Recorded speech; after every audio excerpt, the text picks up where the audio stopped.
This podcast is sponsored by nobody. Hey dudes, welcome to Splat from the Past, the only 80s themed horror sci-fi show where things can get totally radical. Now today I will be welcoming back the lovely, the talented, the hilarious, and the all-around lovely Lois Foraker. She played Hot Mary in the very first Dirty Harry movie back in 1971, and she's coming back on, and we're going to celebrate the 55th anniversary of that classic. And we're gonna catch up on that. Maybe ask her about working with Country Joe MacDonald. You know, we touched on it briefly the first time she brought it up. I'm going to ask her more since Country Joe MacDonald passed away recently. And I want to ask her about a few other TV appearances and stuff that she did that we didn't get to last time. And it's going to be great to have her back on. She is just a wonderful, lovely person, and I love seeing her postings daily on Facebook. And last time we talked was during the pandemic in December of 2020, and it's going to be great to catch up with her. And Sexy May has been a great month so far, and it's going to keep being a great month. I am just really, really enjoying this month. It's going to be fantastic. And it's only the second week, too, ironically. Only the second week. But I am just absolutely enjoying it. It is sexy. So, yeah, here is my new interview with Lois Foraker.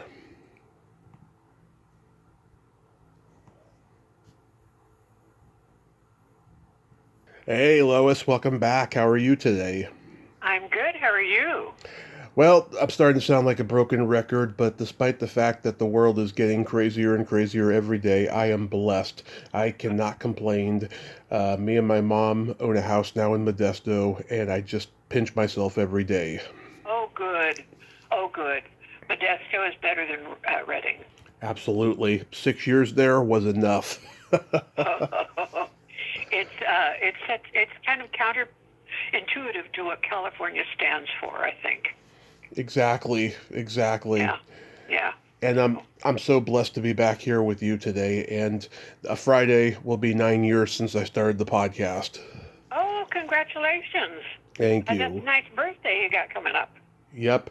Well, I got that birthday, and then I got my actual birthday next month on June 6th.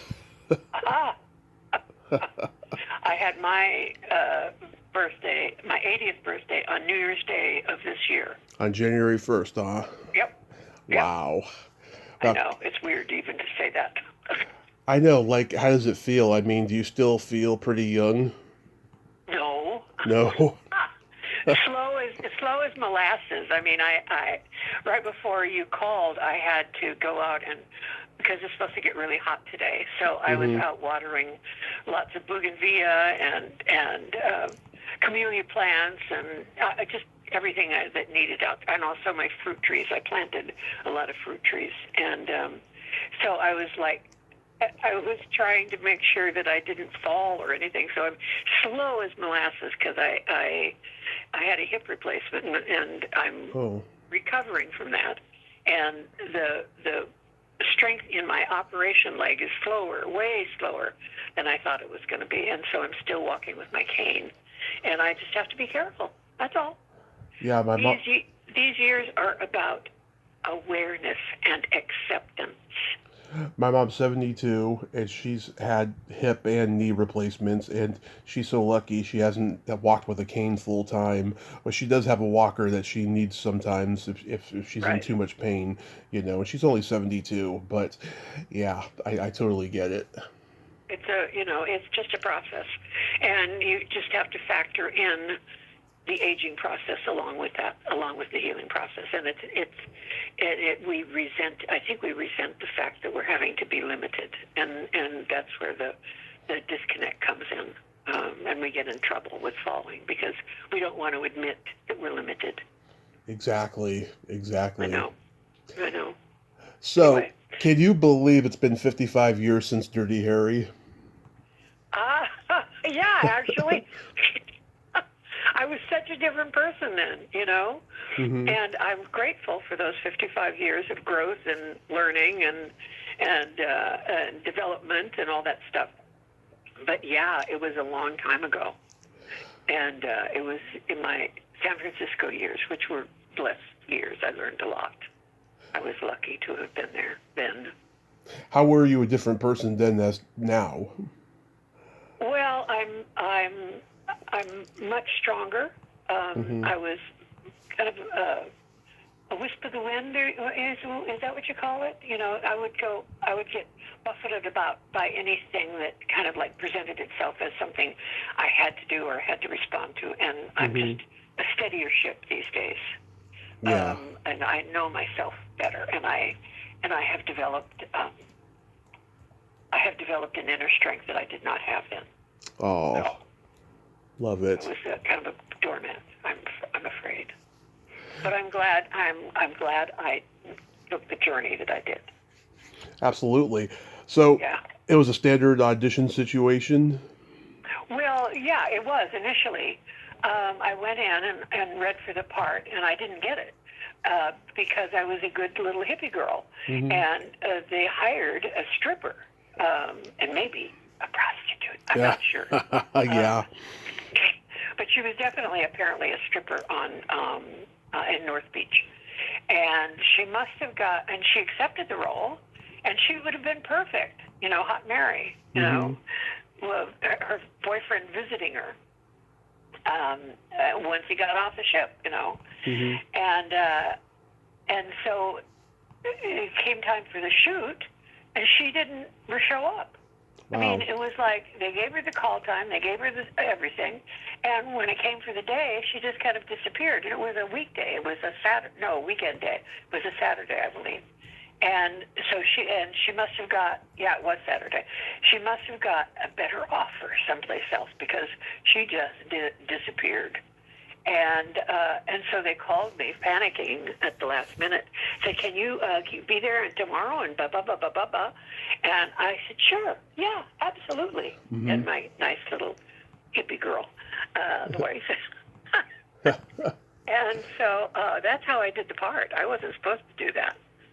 But I'm glad I got to be in a legendary film. I mean, really iconic and legendary as far as film making goes. I mean, it was such a major franchise for Clint Eastwood. Yeah. Now, had you auditioned for other San Francisco movies before this? I think afterwards I did The Candidate with Robert Redford. Yeah, Right. it was after that. I did The Candidate, and did I do something? I think I did something else up there as well. That came out in '72, so yeah, it was probably definitely after this. Actually, yeah. And then I came down to L.A. soon after.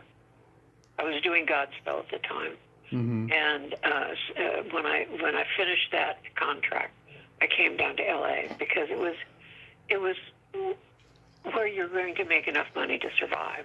The theater survival in the theater is limited.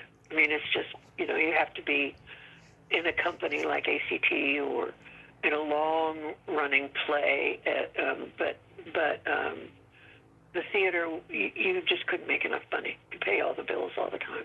Mm-hmm. I remember you telling me that Don Siegel was quite a gentleman and he didn't ask to see your tits beforehand. It's true. I didn't have to. And he said, "So, Lois, you don't have to, we'll rehearse and you don't have to take off your top until we're shooting." I said, "Oh, thank you very much." And that was what was revealed to me when I had to take off my top when camera was rolling, how unbold I really was as a young woman. I mean, I went, "Oh my God." I mean, it was like, I have to show my breasts. And the reality of it, the intellectual idea of it was fine, but the emotional reality of it was a totally different ballgame. So it was a lesson learned for me. Were you an early developer?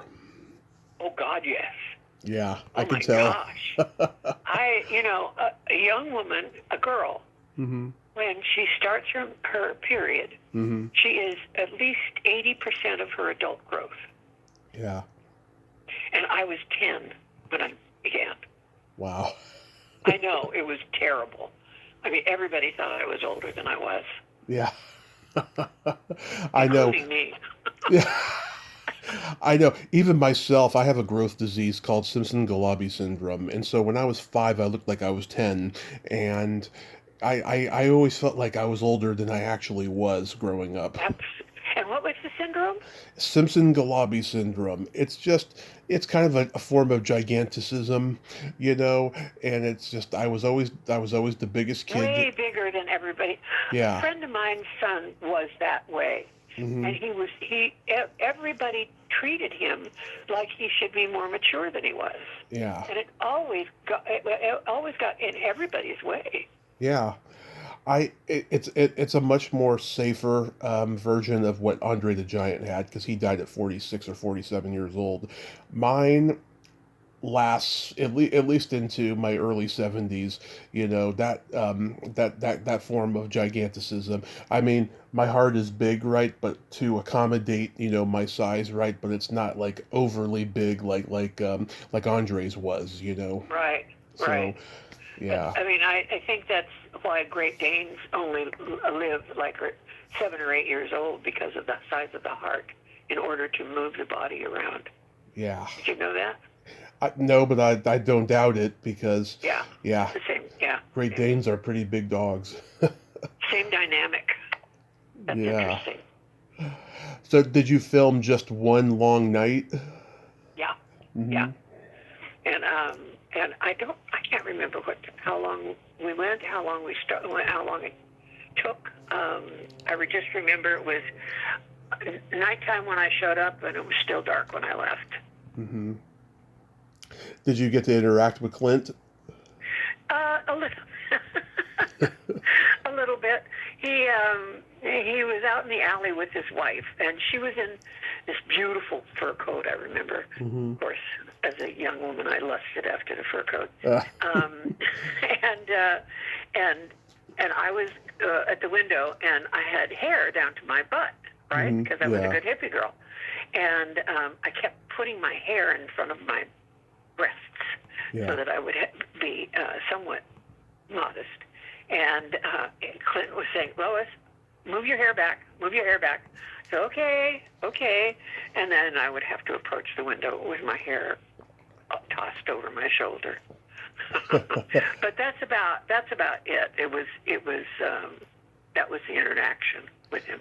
You had beautiful long hair. I really did. Yeah. I mean, it was wonderful. It was my signature, I think. Mm-hmm. As I told you in the first interview, my dad snuck into the Fox movie theater when he was 14, along with Carlos Cardona from the Dead Kennedys. They were best friends at the time. And, oh, my God. And I actually said he was the drummer in the first interview. He was actually the guitarist. I thought he was drummer. But, yeah, so they... And the guy your dad snuck into the Fox Theater with? Yeah. In the Fox Theater in Venice? And no, downtown San Mateo. Oh, okay. It's been gone for many years now, but yeah, they snuck in there they snuck in to see Fritz the Cat and Dirty Harry together, and then me and my dad, we would watch Dirty Harry whenever my mom wasn't home. We did with all 5 of them. We love all the Dirty Harry movies and stuff.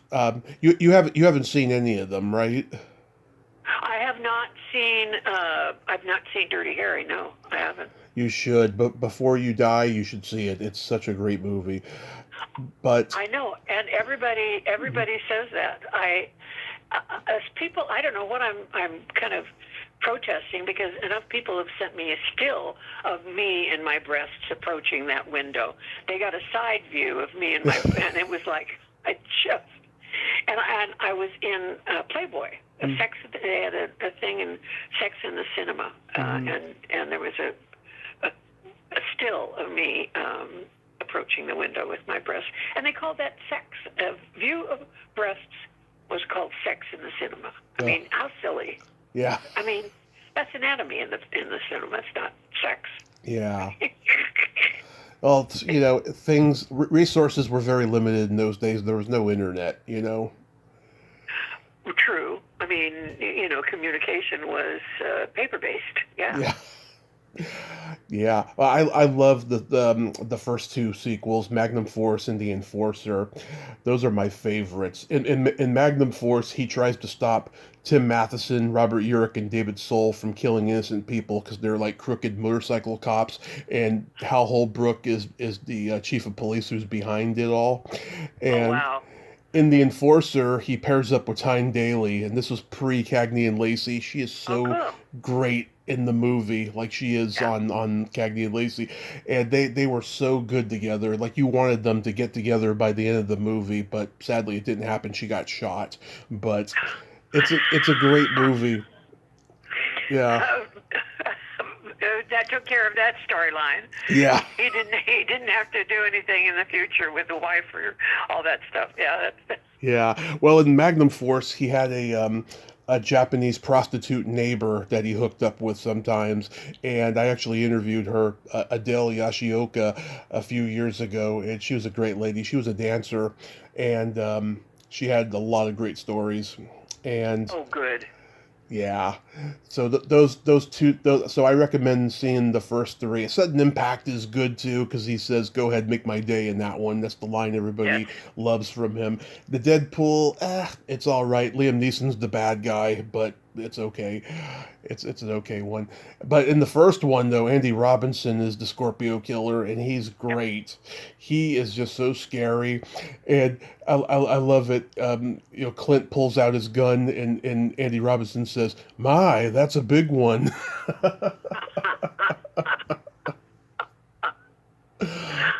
Yeah, Male humor, male macho humor. My, that's a big one. yeah, and he hires a black man to beat him up so Harry can take the blame for it. Um, it's a great one. Yeah, and of course Harry saves a school bus of kids and stuff. Yeah, it's a great movie.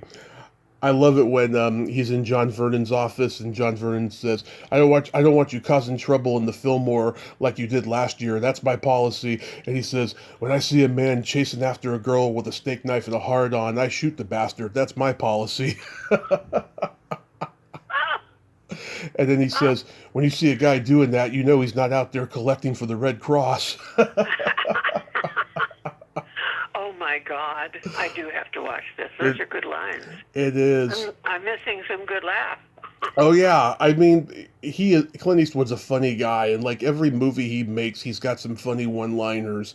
You know, I mean, you try to think to yourself, could this be funny if a comedian said it? Because it's brilliant, Clint Eastwood saying it.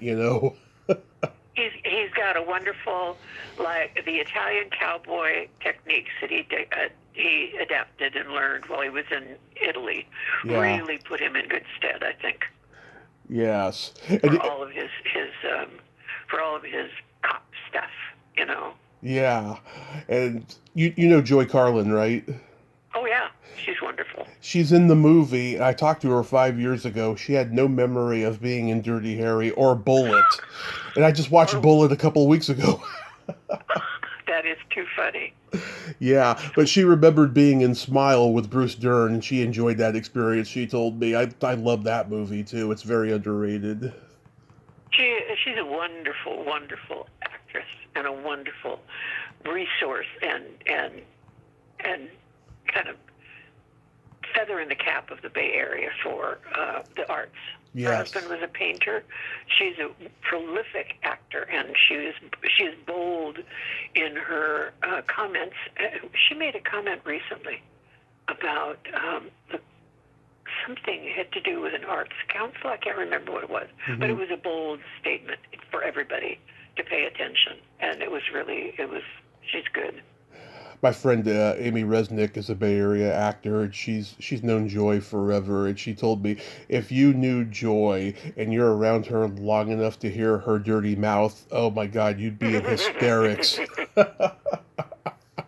It's wonderful. That's what she told me. Yeah, I saw the Four Deuces recently. Oh my gosh! Oh, but Oh, me warbling. you were so great in that. I mean, Thank you. yeah, what was that standard you were singing? Oh, God. Oh, my goodness. Oh, it was something about Chicago. Okay. What was it? Chicago? It was something about Chicago. Yeah. Did you do a lot of musical theater? Yeah. Yeah, I love musical theater. Mm-hmm. Well, I did Godspell for 2 years out of my life. First, Mm-hmm. the San Francisco company for a year. That's right. And then when they put the Broadway company together in '76 as a kind of a bicentennial celebration, when everybody was going to come to New York for the bicentennial, they moved it from off-Broadway to Broadway and asked if I wanted to come in and reprise my role that I'd done in San Francisco, and I was thrilled to be able to go to New York with a job. That was like honey from heaven. It was really nice. And so I did it for a year then, and then I came back to LA for a while. Yeah. And then ended up going back to New York for a total of, I think, 5 years. I can imagine Jack Palance must have been very scary and intimidating. He was quiet. He was a quiet guy. He kind of kept to himself. I don't really remember him being a larger-than-life personality, but he's got this kind of stone face, and I think if I'm remembering this correctly, he had been in World War II, or maybe the Korean War. I think it was World War II, and he had gotten injured, and he had so much facial surgery that it made his face immobile. Oh, yeah. Not totally immobile, but it was not as fluid as the muscles in a lot of our faces. Yeah, something with shrapnel exploded in his face. That's what the story I heard, and it happened to Charles Bronson as well. Oh, is that what? Okay. Yeah. Okay, because they both had that kind of, strong, emotional countenance. Yeah, and now that I think of it, Lee Marvin too. He did it as well. Okay. When Lee Marvin did the Dirty Dozen, he was the consultant on all the artillery and stuff that they were using because he had been in the war and he knew exactly what they were doing, And how to use it. Exactly. Yeah. Yeah. Good. And so that's so cool that you got to do that though. And yeah, I thought you were really great in it, and you even got to start a bar fight in the movie. I did? Yeah, well, exciting. Yeah, because you're telling I don't remember that part. Yeah, you're telling the guy to leave you alone, and then next thing you know, a bar fight breaks out. Oh, excellent. Did I get a couple hits in? No. No, because then a guy came in, to defend you and stuff, and then that's when the fight started. I saw that episode of Policewoman you were on where you were like cutting Angie Dickinson's hair. Oh my God, I know. I was like, it was, it was one of my early things on film. Yeah. And the transition from stage to film is always a big deal, because on stage you've got to be a lot bigger than on film, and know when camera is on you and when it's not on you. Yeah. I just look at the scene as the scene and maintained it all the way, and didn't really need to do that because camera was catching something else. It was catching up close up to her. So it was, I remember there were a lot of lessons in that particular one. Yeah, well, you I have to say, you looked hot. You had that poofy hair, and cool. You looked really, really good. And I've heard nothing but good things about Angie Dickinson, that she's a sweetheart. She was very nice. And I worked with her again later in another thing where I was her campaign manager, and she was running for, I can't remember the name of it. She was running for some state office, I think, maybe governor or senator. And so I got to work with her again, and more detailed, because we actually had a an ongoing relationship because I was her campaign manager or something like that. There's a guy named Mark Malkoff. He just wrote a book about Johnny Carson. He had a Johnny Carson podcast for about 8 years, and he would go out to L.A. because he lived in New York. He'd go out to L.A. to interview stars at their houses and talk about Johnny Carson, and he got to do that with Angie Dickinson.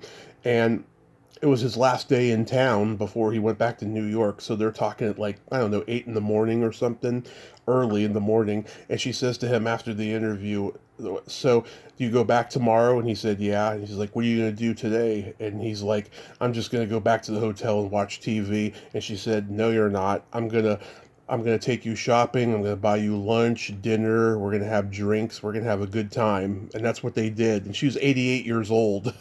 Good for her. Yeah. Here I'm wobbling around at 80. Yeah.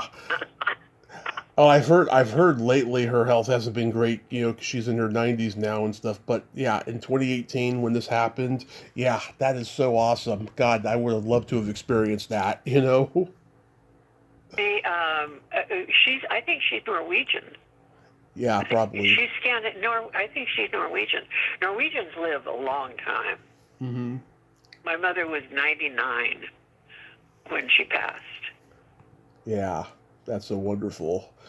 Yeah, I have an Irish grandmother on my dad's side. She was 104 when she passed, and I got to meet her when she was 102, and I was 11 almost, and she could barely see, barely talk, but she said that I was such a handsome young boy.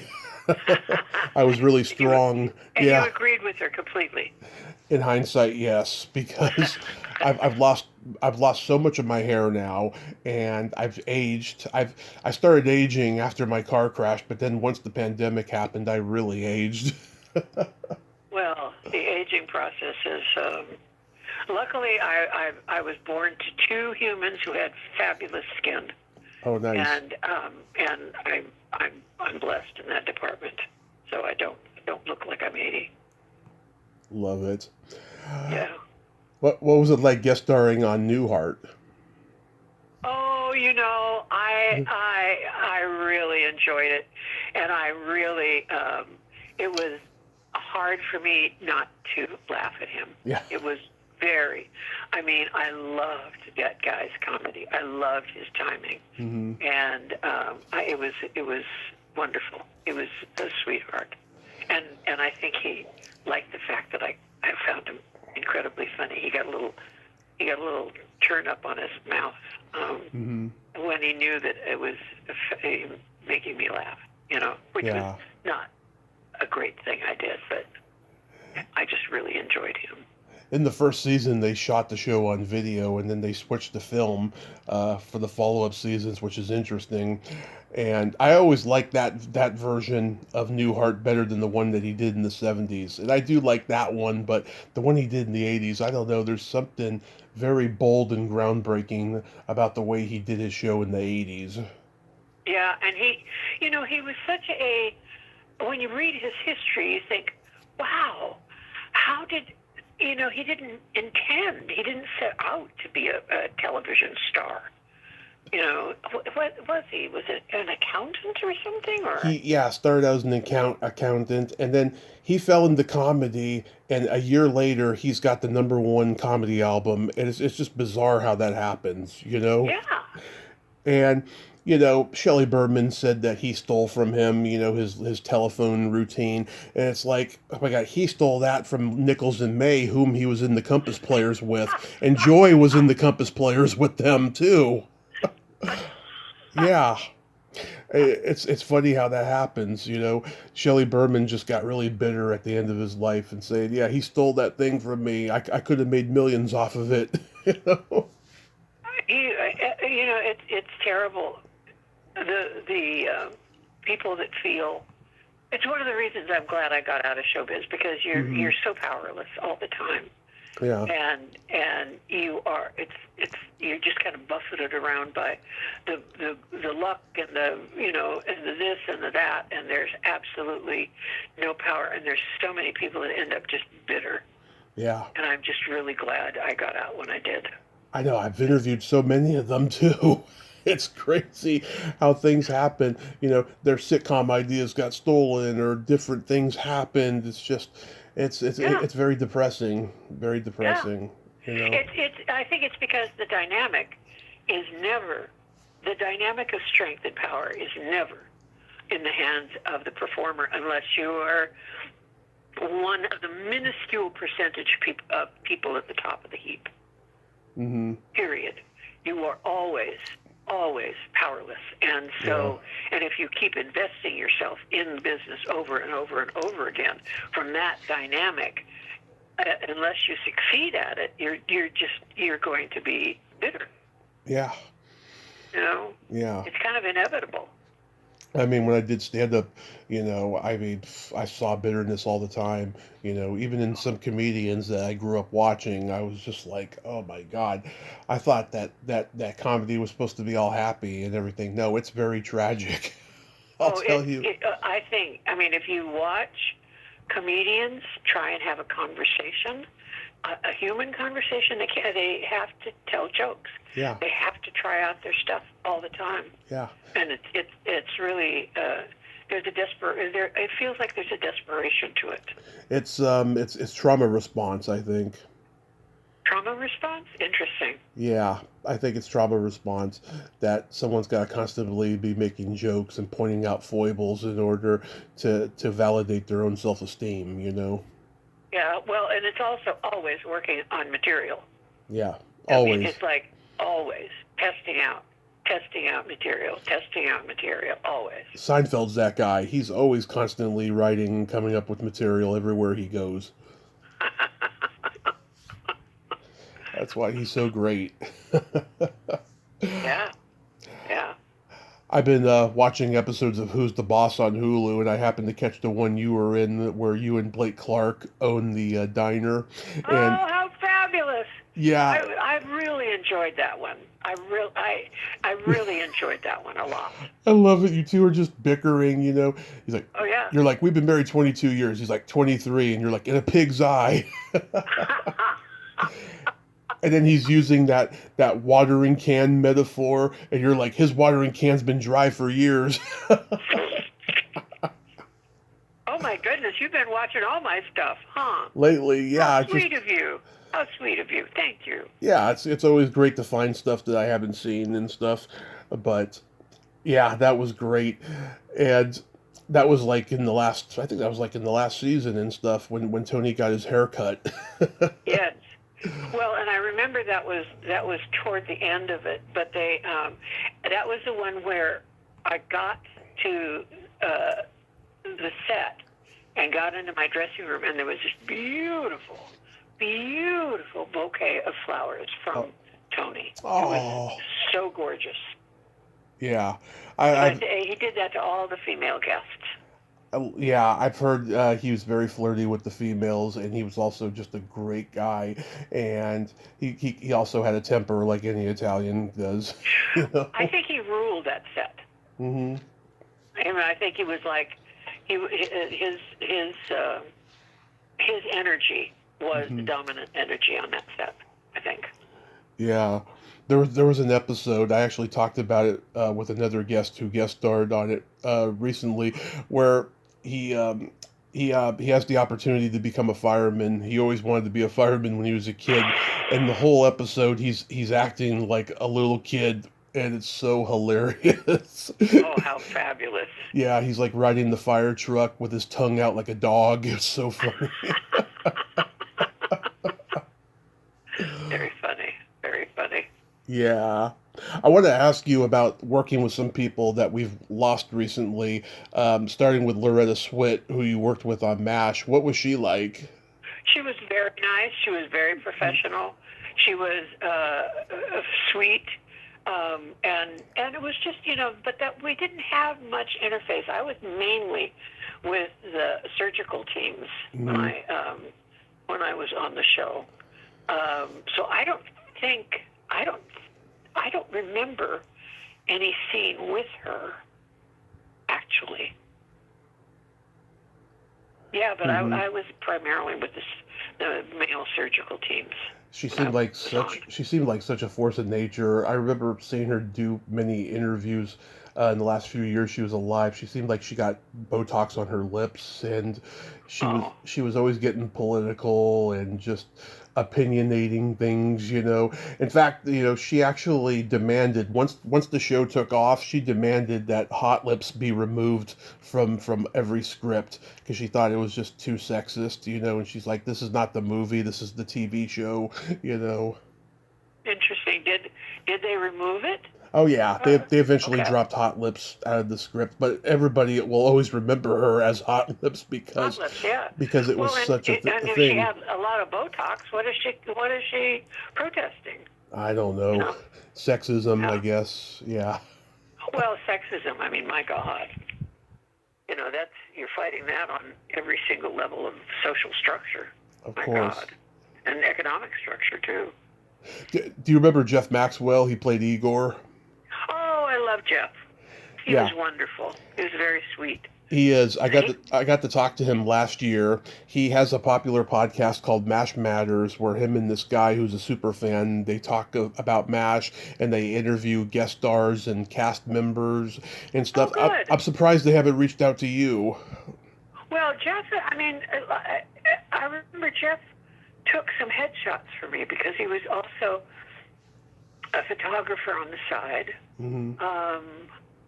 But I don't. Yeah, I didn't spend much time with him in the latter series. Hmm. Was he wasn't always in the series toward the end, was he? He did maybe like 6 episodes a season for like 11 years or something. Oh, okay. So I might not have been on the episodes that he was on. I know I did half of the aftermashes, and he wasn't Yeah. on. No, he was not on After MASH at all. Uh-huh. Um, that guy had an interesting career. He started out in a comedy team, and they did USO tours, and then after they came back, he got a job working at 20th Century Fox as a PA, I believe it was, something related to that, and then they started sticking him in things, and MASH stuck out for him, you know. So Well, then yeah. they started casting him as Igor, the mess hall guy. And I had a dog named Igor at the time. Yeah. I kept telling him, roll over. No. Yeah, he's a great guy. He's become kind of the ambassador for MASH. He wrote a book about it years Oh, ago and good. stuff. Yeah, it's great that he's doing that. Well, when you talk to him, say hi to him for me. I will. I will. Yeah. And of course, we just lost Country Joe MacDonald. Oh, I know. I just posted something on Facebook about that. It was because we were when I was after ACT before Godspell. I worked with a social political improv group called the Pitchell Players, Yes, and Paul Wilson. Have you ever interviewed Paul? he's on the list. I've talked to Wendy Cutler, who was in the improv group with him. Okay. Off the wall. Anyway, Yeah. Paul is Yeah. Paul is a good friend of mine, and what was my point? You're in the Pitchell Country Players. Joe. Yeah. The Pitchell Players, and I worked with them, and Country Joe's wife, Robin Mencken. Robin Mencken. was- Yep. She was the lead female in the Pitchell Players, and they had just had a baby. They just had 7N, Mhm. and she didn't want to go on tour because it's when Country Joe was starting out as a solo guy, and this was his first foray into the United States, college circuit as a single.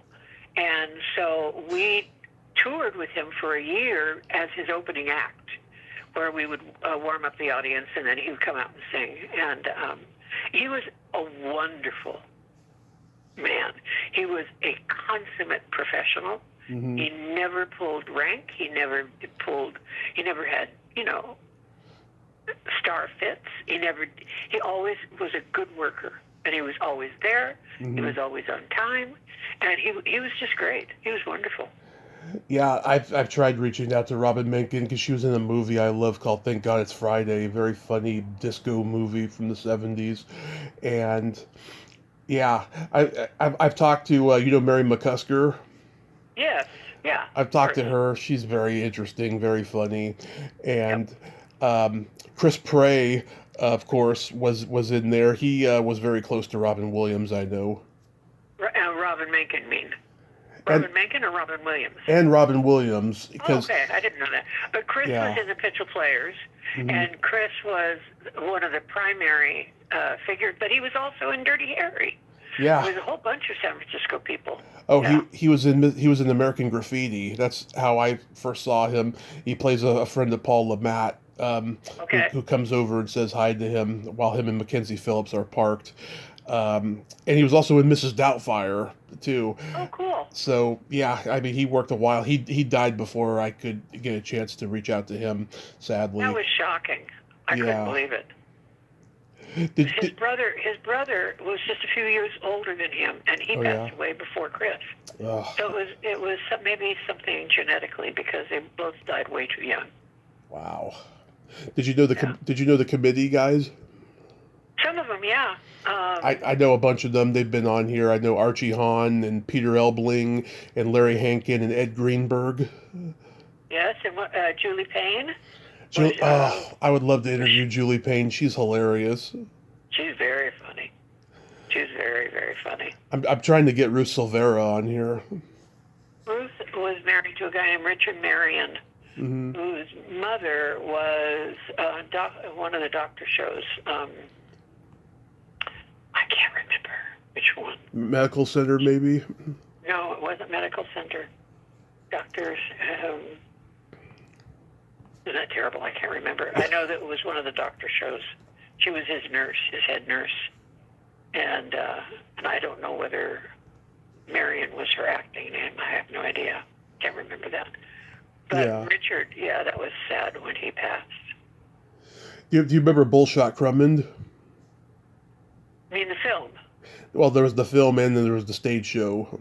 I never saw either. Yeah, the stage show ran in San Francisco for years, and the next thing you know, they were touring all around the world doing it, and they had a Showtime special, and one of the guys who had been in it since day one couldn't be in the special. He left, and then Mark Blankfield came in and replaced him. And Mark Blankfield got on Fridays because of the TV special, and he walks around with a giant erection on stage, and it was so friggin' funny and unexpected that the producers were like, "Yeah, we got to hire him." Now he's from Texas, right? Blankfield, I think so. Yeah, he was. I think his girlfriend in Texas was Amanda McBroom, who wrote The Rose. And then they were both in San Francisco at the time, and I think, because I used to hang out with Amanda a lot, and her husband George Ball. But I think when they were in school, they were dating. Well, Blankfield was married to one of the other girls on Fridays. Brandis Kemp, he was married to. Brandis Kemp? Yeah. She went on to... She did Fridays with him, yeah. What? She was on Fridays with him. Okay. But she was on something else. It was... Probably. Yeah. Yeah, she did a lot of work, too, and stuff. Oh, wait, she was on Aftermash, too. Oh, cool. Brandis Kemp, yeah. That's a small coincidence there. Yeah, it sure is. Maybe that's where I know her name from. Yeah, like, good memory, Lois. Yeah. Yeah. I'm curious, Lois, what's your favorite movie of all time? Oh. Well, it's My Man Godfrey with Carol Lombard and William Powell. Mm-hmm. Have you never seen it? I probably did see it a long time ago. I mean, of course I know it, but like... Oh, it's a wonderful film. Mm-hmm. It's just a wonderful film from start to finish. That's and then On the Waterfront. Oh, one of my favorites. Oh, it's a brilliant film. I mean, there's not a bad frame in that movie. It's just brilliant. There's so many. I just bought the wild one because I hadn't seen it in a long time. I love the wild one. You got Brando in there and Lee Marvin and Jerry Yep. Paris before the Dick Van Dyke Show. Yep. Yeah. It's not my favorite movie, but getting back to Clint Eastwood, I mean, I think Unforgiven is a really, really good film. Yeah, that's a great. And I think it's a metaphor for Eastwood's relationship with Hollywood. Yes. Oh my God, I never thought of that before. You're right. It really is. The entire thing is a metaphor. Yeah. It's like the piano is a metaphor for the relationship between male and female. Yeah. But the Unforgiven, I think, is a metaphor for Eastwood's relationship with Hollywood. Well, it's funny. He's been in a unique situation for 60 years where, Absolutely. he's been, he had his own office at Warner Brothers for many, many years, and he was just producing content for them for so long, directing Yep. his own movies, everything. It's like, I don't know, you don't see too many bumps in the road for him other than maybe his personal life. He's been married so many times and have so many kids. But like in terms of like a career, I mean, he's had a career like nobody has. Well, I think that this is just my personal opinion from watching his relationship with the female in the world, in his world. Mm-hmm. I think when it comes to a woman wanting something from him, Yeah. I think that's when it goes awry. I mean, like if you look at Sandra Locke, wanted to have a baby. Yeah. And she must have given him an ultimatum because he got rid of her. Yeah. And hooked up with Fisher. I can't remember. Francis Fisher. What is it? Francis Fisher. Yes, Francis Fisher. And they never got married, but they had a baby. Yeah.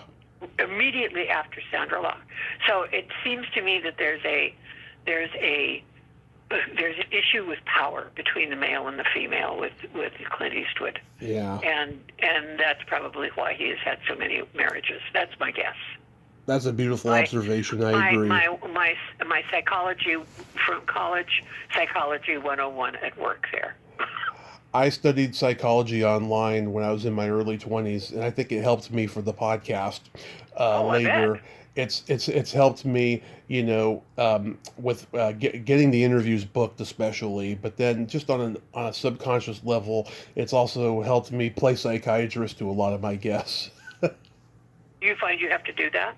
Sometimes, yeah.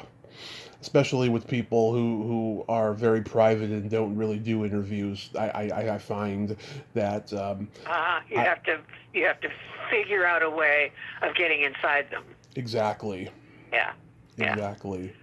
Me, I'm an open book. It's part of my problem. No, that's not a problem at all, actually. But you are an open book, though. Well, I'm very fluid with my opinions and I'll let you into who I am immediately. Yes. So. I know, that's why I love you. It's why you're just a beautiful person, Lois. Oh, how sweet of you. Yes. That's very sweet. Thank you. Absolutely. I'm curious, have you ever dated a guy who had an outie belly button?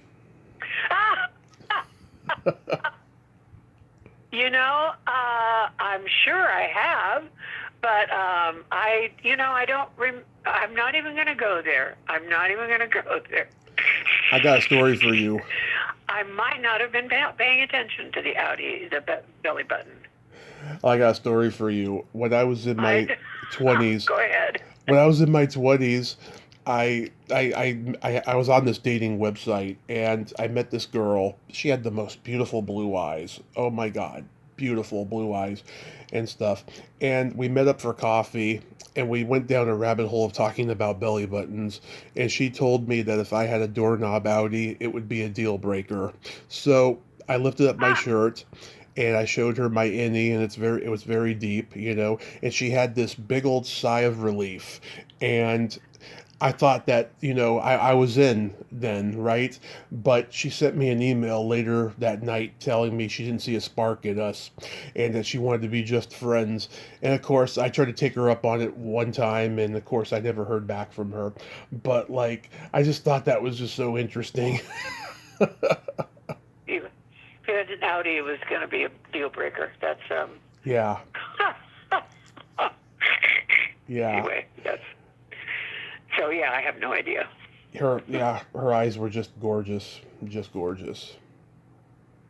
So, to wrap things up, how has life been post COVID for you? I mean, we're still in a crazy fucked up time, but it seems like you've I been know. keeping your head above water. I have.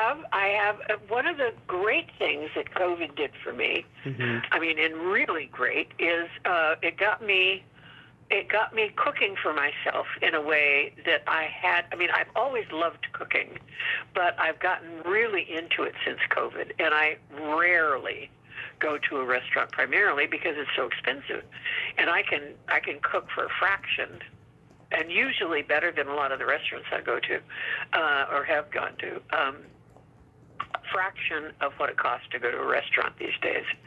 The first time I went back to a restaurant after COVID kind of wrapped up was a friend of mine was coming in town from Massachusetts, and there was this vegan restaurant up the street and that I passed, and it was called the Kitchen Mouse, and they specialize in breakfast and lunch. I don't think they have served dinner at all, but and I'd never been there, and that's where she wanted to meet because a lot of us were coming together in one central location to have lunch with her. So we went to this restaurant, the vegan, and it was fabulous food. I mean, the flavor.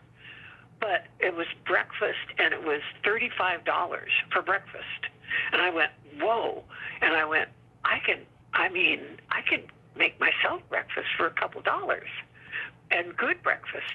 But so that's what COVID did for me personally, and I'm grateful for that because I really enjoy cooking. I love to cook for people, and so that's what I do. Love it. Love it. That's so wonderful. Are you still in Seattle? No, I'm in LA. Oh, I haven't okay. been in Seattle.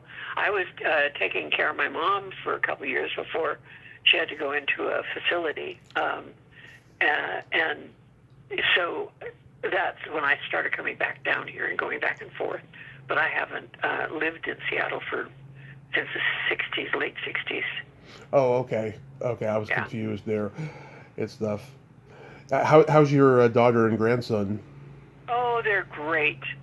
My daughter just got a new job as a associate vice provost at a university, and my grandson is in London. He got his MBA from NYU, and he was afraid, and rightfully so, that so and so was going to get reelected as president. So he didn't want to be here while he was in office, and so he got a job in an ad agency in London, which is wonderful.